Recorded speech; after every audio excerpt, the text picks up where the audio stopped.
Hello guys, welcome to my channel. आज हम kingdom Monera के बारे में पढ़ने वाले हैं। मैं आपको किंगडम मोनेरा के बारे में एक्सप्लेन करने वाली हूँ। So let's get started. Kingdom Monera, ठीक है। तो सबसे पहले तो हमने इसको पढ़ा था। किंगडम मोनेरा को सबसे पहले हमने पढ़ा था क्लासिफिकेशन में, बायोलॉजी में, है ना। क्लासिफिकेशन में हमने पढ़ा था R.H. विटेकर में किंगडम मोनेरा, ठीक है। तो किंगडम मोनेरा जो होता है उसके अंदर दो टाइप्स के ऑर्गेनिजम्स आते हैं। पहला होता है आर्की बैक्टीरिया और दूसरा होता है यू बैक्टीरिया, ठीक है। आर्की बैक्टीरिया और यू बैक्टीरिया इसमें इंक्लूडेड आते हैं। अब सबसे पहले हम क्या करते हैं, किंगडम मोनेरा के बारे में पढ़ लेते हैं कि किंगडम मोनेरा में क्या क्या एक्चुअल कैरेक्टर्स होते हैं ऑर्गेनिजम्स के, और फिर हम आर्की बैक्टीरिया के बारे में पढ़ेंगे, उसके बाद यू बैक्टीरिया के बारे में। ओके, सो देखिए, किंगडम मोनेरा, सिंपल सी बात है, मोनेरा यानी कि बैक्टीरिया। ओके, तो R.H. विटेकर ने क्या किया था कि मोनेरा किंगडम के अंदर उसने बैक्टीरिया को रख दिया, मतलब जितने भी बैक्टीरिया थे सारे इसी के अंदर आ गए, ठीक है। बैक्टीरिया के साथ में जो थे वो थे प्रोकैरियोटिक बैक्टीरिया, है ना। बैक्टीरिया नहीं, प्रोकैरियोटिक बैक्टीरिया। प्रोकैरियोटिक मतलब कि जो बहुत ही पुराने बैक्टीरिया हुआ करते थे। वैसे तो जितने भी बैक्टीरिया होते हैं वो सारे ही प्रोकैरियोटिक होते हैं। बहुत रेयर जो होते हैं वो यूकैरियोटिक में चले जाते हैं, लेकिन अधिकतर जो बैक्टीरिया होते हैं वो प्रोकैरियोटिक होते हैं। तो किंगडम मोनेरा दैट इज़ उसमें सारे के सारे बैक्टीरिया को प्लेस कर दिया गया है, ठीक है। इतना सिंपल सा है, मतलब जैसे ही अगर आपको पता चले किंगडम मोनेरा, दैट मीन्स वहाँ पर बैक्टीरिया की क्लासिफिकेशन हुई थी और वहाँ पर मेनली प्रोकैरियोटिक बैक्टीरिया आते हैं, ठीक है। उसके बाद अब देखते हैं कि बैक्टीरिया क्या होता है। जैसे आप बैक्टीरिया जो होते हैं हम उनको आँखों से नहीं देख सकते। आपको ये चीज़ पता होगी कि बैक्टीरिया अगर हमारे हाथ में भी होते हैं या हम कहीं पर भी गंदगी वगैरह होती है तो हम बैक्टीरिया को कभी भी अपनी आँखों से नहीं देख सकते। तो बैक्टीरिया को देखने के लिए हम माइक्रोस्कोप का यूज़ करते हैं, ठीक है। माइक्रोस्कोप एक इंस्ट्रूमेंट होता है जो लगभग ऐसा दिखता है, आप देख सकते होंगे, ठीक है। तो बैक्टीरियाज मेनली सिर्फ माइक्रोस्कोप से देखे जा सकते हैं। अच्छा, ऐसा क्यों है कि बैक्टीरिया को आप सिर्फ माइक्रोस्कोप से देख सकते हो?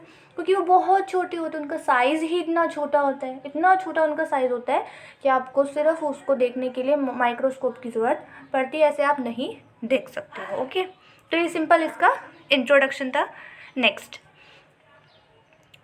उसके बाद हम बात करते हैं किंगडम मोनेरा के कैरेक्टर्स के बारे में कि किंगडम मोनेरा में जितने भी बैक्टीरिया होते हैं, जितने भी ऑर्गेनिजम्स आते हैं, उसके क्या क्या कैरेक्टर्स होते हैं।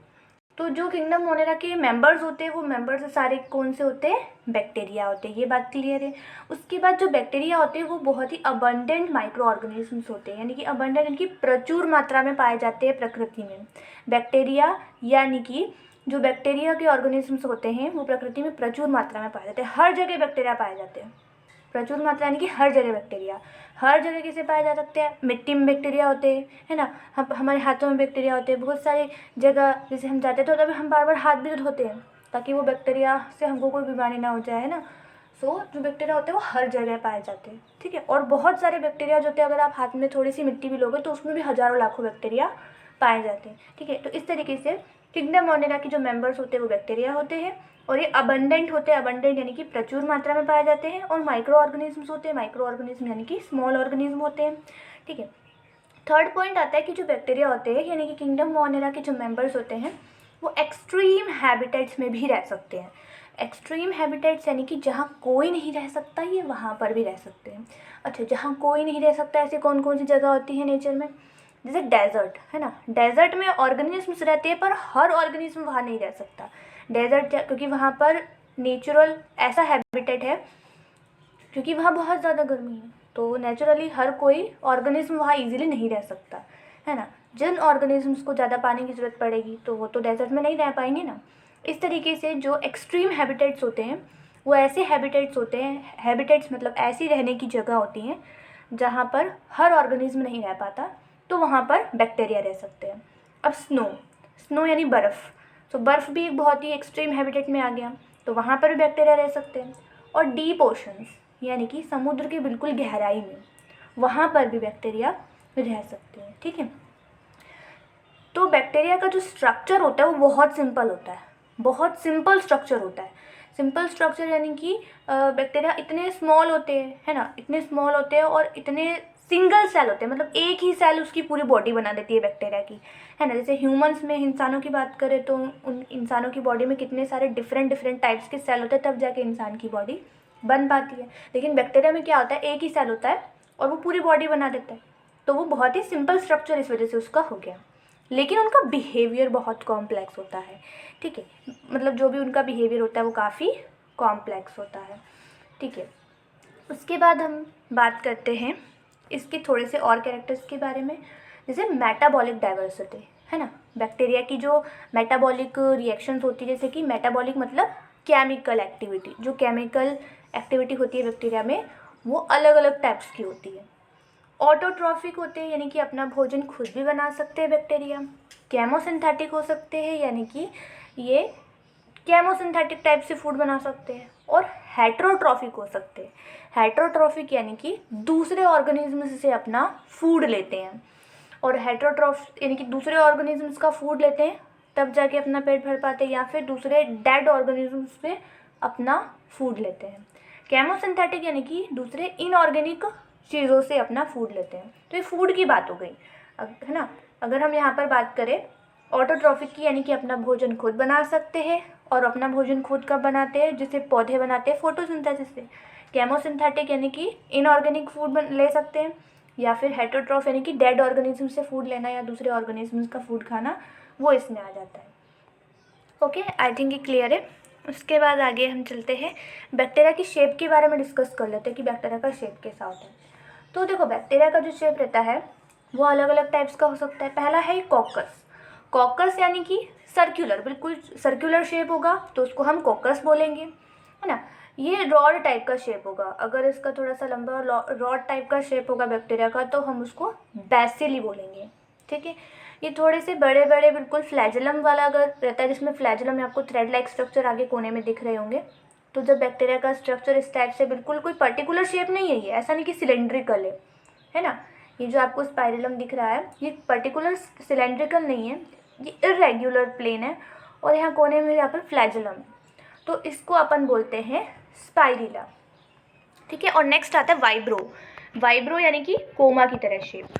तो पहला तो होता है सर्कुलर शेप, फिर होता है यहाँ पर रॉड शेप्ड, यहाँ पर स्पाइरलम जैसा बिल्कुल स्पाइरल टाइप का शेप होता है, और लास्ट होता है कोमा टाइप का शेप, उसको हम बोलते हैं वाइब्रियो, ठीक है। तो ये बैक्टीरिया के डिफरेंट हमारे पास शेप्स का हमने डिस्कस कर लिया। ये 4 टाइप की बैक्टीरिया की मेन शेप पाई जाती है।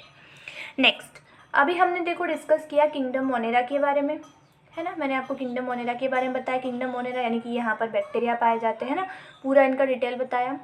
तो अब थोड़ा सा डिस्कस हम कर लेते हैं आर्की बैक्टीरिया के बारे में, कि आर्की बैक्टीरिया क्या होते हैं, उसमें सा खासियत क्या है। तो लेट्स गेट स्टार्टेड, ठीक है। अब देखिए, आर्की बैक्टीरिया एक ऐसे बैक्टीरिया होते हैं जो हार्श हैबिटेट्स में रह सकते हैं। हार्श हैबिटेट्स यानी कि जहाँ पर नॉर्मल कंडीशंस नहीं है, जैसे इंसान कैसे कंडीशंस में रहते हैं, बिल्कुल नॉर्मल कंडीशंस में, है ना। ऐसे आर्की बैक्टीरिया होते हैं हार्श हैबिटेट्स में रहते हैं। जैसे अभी मैं आपको एग्जांपल्स बताती हूँ, फिर आपको और अच्छे से समझ में आएगा। जैसे सॉल्टी एरियाज़।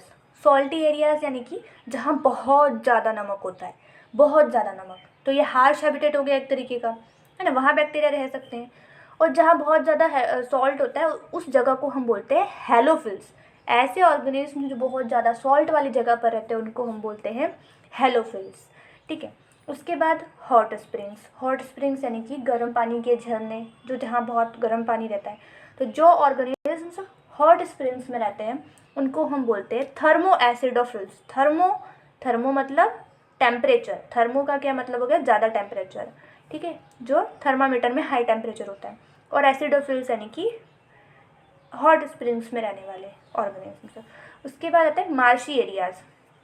मार्शी एरियाज एक ऐसे एरियाज़ होते हैं जो जैसे कि जो ऑर्गेनिजम्स होते हैं, जैसे गाय भैंस वगैरह, उनके पेट में रहना, ऐसे बैक्टीरिया जो उनके पेट में रह सकते हैं, ताकि वो उनके जो गोबर वगैरह रहता है उससे जब मीथेन बनती है, उस गोबर वगैरह से, बायोगैस प्लांट से मीथेन गैस बनती है ना, गाय वगैरह के गोबर से या फिर भैंस के, तो उन्हें मीथेनोजेंस बोलते हैं, ठीक है। तो इस तरीके से जो आर्की बैक्टीरिया होते हैं वो हार्श हैबिटेट्स में रह सकते हैं, ठीक है। और हार्श हैबिटेट्स में जो सॉल्ट वाली जगह पर रहते हैं उसको हैलोफिल्स बोलते हैं, जो हॉट स्प्रिंग्स में रहते हैं उसको थर्मो एसिडोफिल्स बोलते हैं, जो मार्शी एरियाज में रहते हैं उसे मिथेनोजेंस बोलते हैं। ठीक है, आई बात समझ में? तो आर्कीबैक्टीरिया कितना सिंपल हो गया। ठीक है, इसके बारे में थोड़ा सा और डिस्कस कर लेते हैं। जैसे कि आर्कीबैक्टीरिया, जैसे अभी आपने देखा कि इतनी खतरनाक जगह पर ये जो है आर्कीबैक्टीरिया रहते हैं, इतनी खतरनाक जगह पर रहते हैं, तो कुछ स्पेशल होगा ना जिससे ये बैक्टीरिया को कुछ फ़र्क नहीं पड़ता होगा अपने आसपास से, है ना? नहीं तो ज़्यादा सॉल्ट वाली जगह पे रह नहीं सकते। तो इनके पास स्पेशल सेल वॉल होती है, जो सेल के बाहर की जो सेल रहता है, उस सेल के बाहर की जो वॉल रहती है वो इतनी ज़्यादा रिजिड होती है। रिजिड मतलब इतनी हार्ड होती है। अब बाहर सेल की बाहर की वॉल इतनी हार्ड होगी तो उनको बैक्टीरिया को सेफ रखने में मदद होगी, ताकि बाहर से पर्यावरण से जो भी चीज़ें हैं उनको प्रभावित न कर सके। तो इसलिए इनके पास डिफरेंट सेल वॉल होती है। जैसे अभी मैंने आपको मिथेनोजेंस के बारे में बताया कि मिथेनोजेंस जो होते हैं वो गट यानी कि पेट में रहते हैं, किसके? बफेलोस और काउस के पेट में रहते हैं। ऐसे बैक्टीरिया होते हैं जो बफेलोस और काउस के पेट में रहते हैं, जो रिस्पॉन्सिबल रहते हैं मीथेन बनाने के लिए, जो मीथेन बनती है काऊ के डंग यानी कि गाय के गोबर वगैरह से, एनिमल्स से। ठीक है, तो ये बात तो अभी मैंने अभी आपको एक्सप्लेन करी, आई थिंक ये समझ में आ गई होगी। नेक्स्ट है यू बैक्टीरिया। यू बैक्टीरिया का सीधा सा मतलब है ट्रू बैक्टीरिया। यू बैक्टीरिया यानी ट्रू बैक्टीरिया। आया बात समझ में? I repeat once again, eubacteria यानी कि ट्रू बैक्टीरिया। ठीक है, अब ये जो यू बैक्टीरिया होते हैं इनके पास भी रिजिड सेल वॉल होती है, मतलब अच्छी कड़क वाली सेल वॉल होती है, ताकि बाहर के इन्वायरमेंट से फ़र्क नहीं पड़े।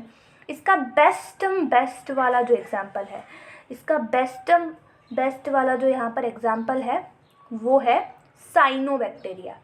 साइनोबैक्टीरिया को हम एक और नाम से जाना जाता है ब्लू ग्रीन एल्गी। साइनोबैक्टीरिया को हम एक और नाम से बोलते हैं ब्लू ग्रीन एल्गी। एल्गे का मतलब ये नहीं है कि ये एक्चुअल में एल्गे है। एल्गे का मतलब ये कहने का है कि इसमें ये फोटोसिंथेसिस कर सकते हैं, सीधी सी बात है। तो जो साइनोबैक्टीरिया होते हैं, है ना, वो उनको एक और नाम से जाना जाता है जो है ब्लू ग्रीन एल्गे। और ठीक है, तो ये जो साइनोबैक्टीरिया यू बैक्टीरिया के अंदर आते हैं, सिंपल से आपको याद रखना है। यू बैक्टीरिया का मतलब ट्रू बैक्टीरिया। ठीक है, उसके बाद आता है कि ये मेजॉरिटी डिकम्पोजर्स होते हैं। डिकम्पोजर्स होते हैं यानी कि चीज़ों को सड़ाने गलाने का काम करते हैं, क्योंकि चीज़ें सड़ेंगी गलेगी तब जाके मिट्टी की उर्वरा शक्ति बढ़ेगी। तो यू बैक्टीरिया का बहुत इंपॉर्टेंट रोल रहता है नेचर में। ठीक है, उसके बाद इकोनॉमिक इसकी वैल्यू रहती है, यानी कि जो बिजनेस वगैरह रहते हैं वहाँ पर इस टाइप की बैक्टीरिया को यूज़ किया जाता है। मैं आपको इसका एक एग्जांपल बताती हूँ कैसे, जैसे दही बनाने में, है ना। अब दही बनाने में इसका यूज़ किया जाता है, तब जाके इकोनॉमिक बेनिफिट हो पाएगा। और बहुत सारे बिजनेस होते हैं जहाँ पर इनका जो है वो यूज़ किया जाता है। उसके बाद आता है मेडिसिनल इम्पोर्टेंस।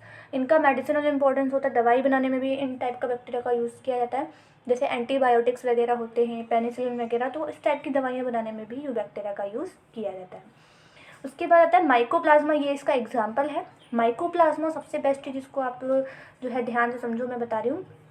सबसे स्मॉलेस्ट लिविंग सेल होता है, मतलब माइकोप्लाज्मा एक ऐसा सेल है जिसका साइज सबसे स्मॉल और सबसे छोटा होता है। ठीक है, माइकोप्लाज्मा के बारे में और डिटेल में अलग से वीडियो क्रिएट कर दूंगी, बट अभी के लिए इतना ध्यान रखिए कि सबसे स्मॉलेस्ट लिविंग सेल होता है। और ये ऐसा बैक्टीरिया होता है जो बिना ऑक्सीजन के जी सकता है, मतलब इसको जीने के लिए ऑक्सीजन की ज़रूरत नहीं है। ठीक है, तो आई थिंक आपको ये पूरा समझ में आ गया होगा। आप लाइक, शेयर, कमेंट, सब्सक्राइब कर सकते हैं। मैं आपको एक और बार स्टार्टिंग से रिवाइज करवा देती हूँ। ठीक है, सो देखिए, सबसे पहला तो आता है हम बात करते हैं किंगडम मोनेरा, आर्कीबैक्टीरिया और यू बैक्टीरिया। ठीक है, उसके बाद किंगडम मोनेरा यानी कि सीधा सा किंगडम मोनेरा का सीधा सा ये मतलब निकलता है कि प्रोकोरियोटिक बैक्टीरिया, क्योंकि मोनेरा मतलब बैक्टीरिया, मोनेरा मतलब बैक्टीरिया। ओके, उसके बाद आता है बैक्टीरिया एक ऐसी चीज़ होती है जिसको आप माइक्रोस्कोप से देख सकते हो, ये बात भी क्लियर होगी। ठीक है, उसके बाद हम बात करते हैं किंगडम मोनेरा में क्या होता है, सिर्फ बैक्टीरिया आते हैं। ये नेचर में अबंडेंट अमाउंट में पाए जाते हैं, यानी कि प्रचुर मात्रा में पाए जाते हैं। ये एक्सट्रीम हैबिटेट्स में रह सकते हैं, जैसे डेजर्ट, स्नो वगैरह। ठीक है, और इनका स्ट्रक्चर काफ़ी सिंपल होता है, लेकिन इनका बिहेवियर काफ़ी कॉम्प्लेक्स होता है।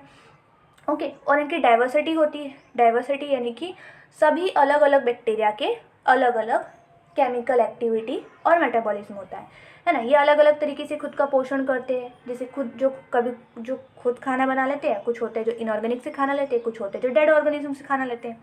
ठीक है, उसके बाद इसके अलग अलग शेप्स होते हैं जो आप यहाँ पर देख सकते हैं। कि पहला है कोकस बोलते हैं, दूसरा बैसिलस है, स्पाइरिलम और फोर्थ है वाइब्रियो। ठीक है, ये भी मैंने आपको एक्सप्लेन किया। उसके बाद आर्कीबैक्टीरिया में देखिए कि जो आर्कीबैक्टीरिया है वो हार्श हैबिटेट्स में रह सकता है ना। ये आपके लिखा है कि सॉल्टी एरियाज़ में, है ना, हॉट स्प्रिंग्स में और मार्शी एरियाज़ में रह सकता है। ये काफ़ी सिंपल मैंने ये काफ़ी सिंपल मैंने एक्सप्लेन करने की कोशिश की है। अगर आप इसकी थ्योरी देखेंगे वो थोड़ी कॉम्प्लेक्स हो सकती है, बट अगर आपने ये समझ लिया तो आपको ये थ्योरी भी काफ़ी ईजी से समझ में आ जाएगी। तो जो आर्कीबैक्टीरिया होती है उसकी सेल भी काफ़ी डिफरेंट और काफ़ी मजबूत होती है। और ये मिथेनोजेंस है। मिथेनोजेंस को आप ध्यान से नोटिस करो, बिकॉज मिथेनोजेंस जो होते हैं ना वो गाय भैंस वगैरह के पेट में पाया जाता है, जो मीथेन बनाने में हेल्प करते हैं, मीथेन गैस में। और मीथेन गैस कैसे बनती है? उनसे बायोगैस प्लांट से। ओके, बायोगैस का एक ऐसा प्लांट रहता है जहाँ पर मीथेन गैस बनाई जाती है इन गाय भैंस वगैरह के डंग से। ओके, उसके बाद आता है यू बैक्टीरिया। यू बैक्टीरिया का सिंपल सा मतलब है ट्रू बैक्टीरिया। इसमें रिजिड सेल वॉल है और इसका एग्जाम्पल है साइनोबैक्टीरिया। साइनोबैक्टीरिया यानी कि उसका दूसरा नाम है ब्लू ग्रीन एल्गी। ठीक है, इस प्रकार से आप पूरे इसकी थ्योरी देख सकते हैं। अगर आपको मेरा वीडियो अच्छा लगा हो तो आप लाइक शेयर कमेंट कर सकते हैं। अगर आपको किसी टॉपिक पे वीडियो चाहिए तो आप मुझे कमेंट करके बता सकते हैं, है ना। और ये मेरा ईमेल आईडी है, आप देख सकते हैं। और thank you so much guys. मेरा ईमेल आईडी मैं शो करती हूँ। Okay, so this is my email ID. I am sorry मैंने यहाँ पर ऐड नहीं किया है, मैं आपको डिस्क्रिप्शन में ऐड कर दूँगी। ठीक है, so thank you so much guys for watching my video. अब मिलते हैं नेक्स्ट वीडियो में, बाय बाय।